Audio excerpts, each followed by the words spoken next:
बसमधून उतरताना साडी अडकवून महिला कर्मचाऱ्याचा दुर्दैवी मृत्यू. अंबाजोगाईतील घटना.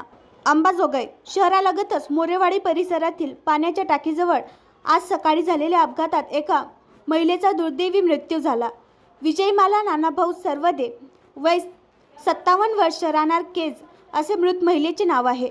त्या स्वामी रामानंद तीर्थ रुग्णालयात चतुर्थ श्रेणी कर्मचारी म्हणून मागील 35 वर्षापासून कार्यरत होत्या.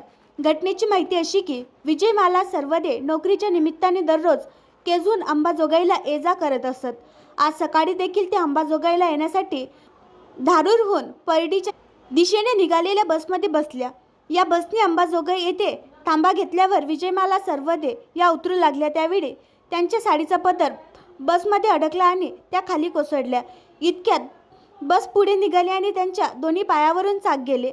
गंभीर जखमी अवस्थेत त्यांना तात्काळ स्वामी रामानंद तीर्थ रुग्णालयात उपचारासाठी नेण्यात आले. मात्र उपचारापूर्वीच त्यांचा मृत्यू झाला.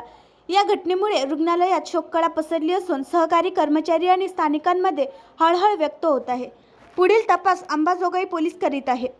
दरम्यान अपघातावेळी बस चालक नशेत होता.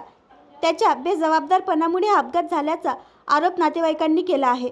या अपघातासाठी जबाबदार असलेल्या बस चालकावर कठोर कारवाई करण्याची मागणी मयत महिलेच्या नातेवाईकांनी केली आहे. आणखी नवीन व्हिडिओ पाहण्यासाठी आमच्या देशमुख एक्सप्रेस न्यूज चॅनलला सबस्क्राईब करा, लाईक करा आणि शेअर करा.